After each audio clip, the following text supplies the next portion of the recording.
tonight, but they came through. But a good thing for the Padres, because they're winning the close ones, and down the stretch, those are the ones you need. But it was kind of a nail-biter tonight.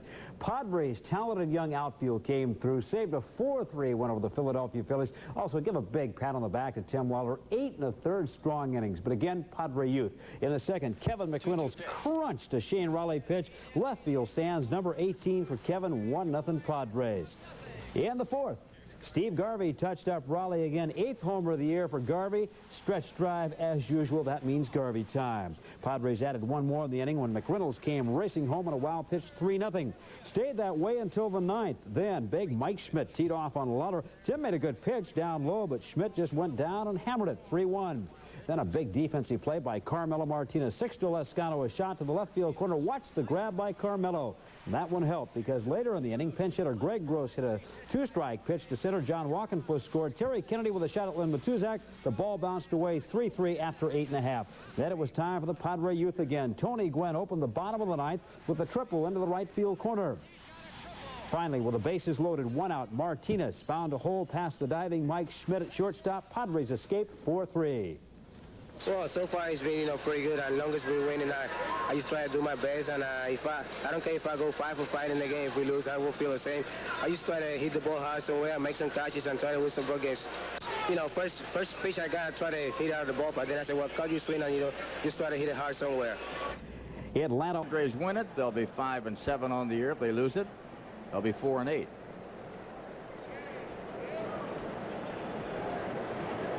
San Diego started the day 9.5 ahead of Houston, 10.5 ahead of Atlanta, 12.5 over the Dodgers, who have dropped to 4th. Reds in 5th place, 21.5 back, and the Giants 23.5 down. Montreal 4th place in the East, 10.5 behind Chicago. Right in there, strike one.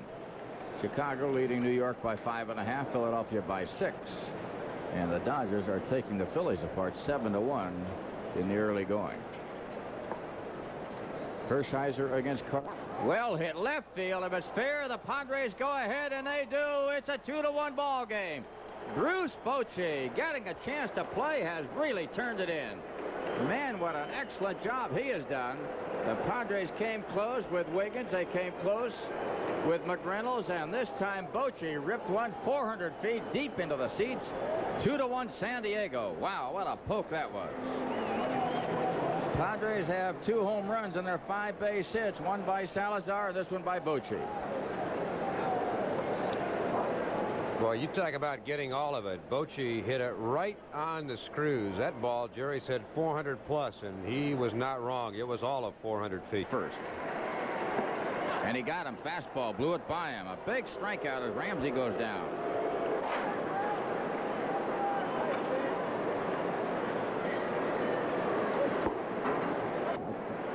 One-0 pitch. Curve in there. Good spot by Eric. He's hitting the spots right now. 1 ball, 2 strikes. Atlanta at Chicago score. Night start. Got him with a breaking ball. Excellent bit of work by Eric Shaw. Strikeout number 4 for Shaw. 2 down. Padres need 1 big one. But here comes Timmy Raines. Dangerous batter. Let's watch the changeup curveball. Stenhouse way out in front. Oh, man. He was going to hit that amok. Padres need 1 more big one to grab this. In the air, not very deep. Coming on is Tony Gwynn, and that's the ball game as the Padres and Eric Shaw wipe out the Montreal Expos here in the bottom of the 9th inning. Eric Shaw coming up with win number 14. Final score in your video library scorecard, it's San Diego 2, Montreal 1. On the job with the Los Angeles Clippers only a few months. He's only been in Los Angeles alone 5 weeks. It is kind of a almost intimidating experience, I'm sure, coming up against the established Lakers. But very few people have a lot of compassion, it seems, in the sports world for management. Maybe it's because of, I guess, the stereotypical view that management has control of everything. They have the shots. They call all the shots. What can you say about management's perspective that might sensitize some of our viewers to the problems that you face? Well, I think what you say, Roy, is probably true. I think it's the American way, the star system that we've developed and created and live by in entertainment allows for the consumer or for the fan to love the star and hate the management or the studio. But I think that management is becoming much more human in its relationships with players than ever before. There's not the patronizing relationship that existed in the old days, so to speak.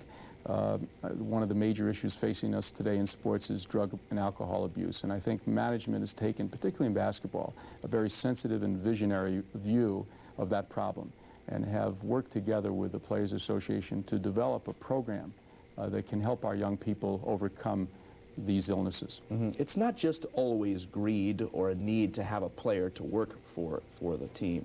Sometimes it is a genuine want, desire to have the player on your team, such is the case, I'm sure, with Michael Cage, your #1 draft pick. You genuinely like this young man. You apparently lost him to the Italian leagues briefly here, but now he's back in the Clipper fold, at least temporarily. What is his status, and how are you able to bring him back? Well, you're right. Chemistry is an important part of basketball. It's one of the few sports that is truly a team sport. You can have a lot of outstanding individual talent, but if they don't have the character to play together, then you can find a team very disruptive and unsuccessful. Michael Cage is an outstanding young man, besides a potentially fine power forward. He's important to us as we build a strong club from the foundation up. His status is that he has signed a uniform player contract with the Los Angeles Clippers of the NBA. We think it's legally binding, and we expect that he'll be playing in the NBA and with the Clippers for many years to come. But the Italians have threatened to sue, or they have filed suit. I don't know what kind of precedent's been established in this case, but there could be some problems ahead.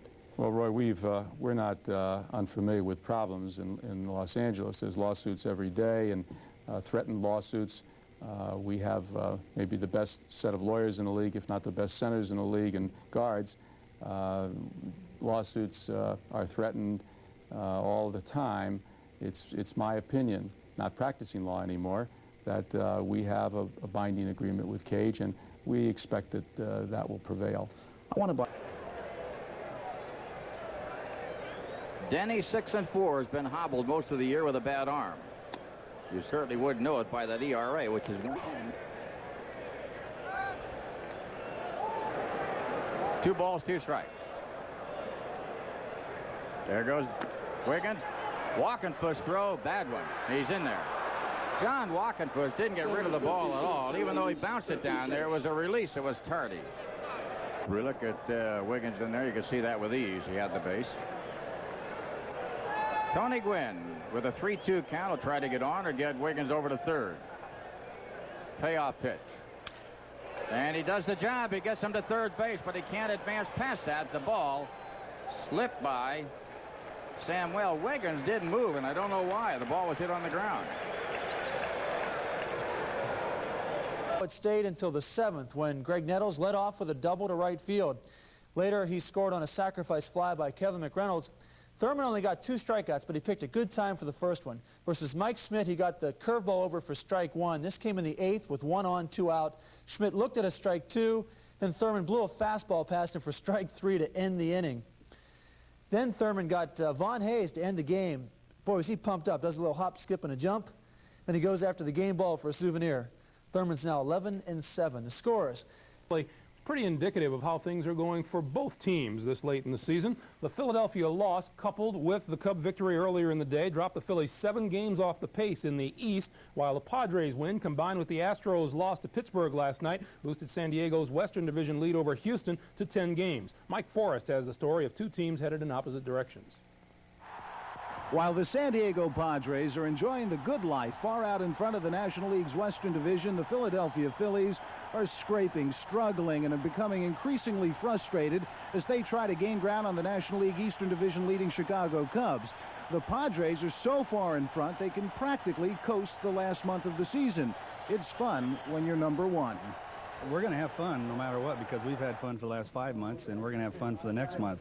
And winning makes it even more fun. But we're not going to coast. We know we have to win every game. We want to try to win as many games as we can, no matter how big our league, because it's we're looking forward to having a great season for the Padres, and you know the fans are really enjoying it in San Diego. You know, for me, being here for the first time in anything like this, it's been just a ball. You know, we just go out. Everybody comes to the park early now, and we just have fun around here before the game starts. And then when the game starts, we have fun too. So you know, we're just going to keep that stay on the same even keel and just try to, you know, finish this thing out.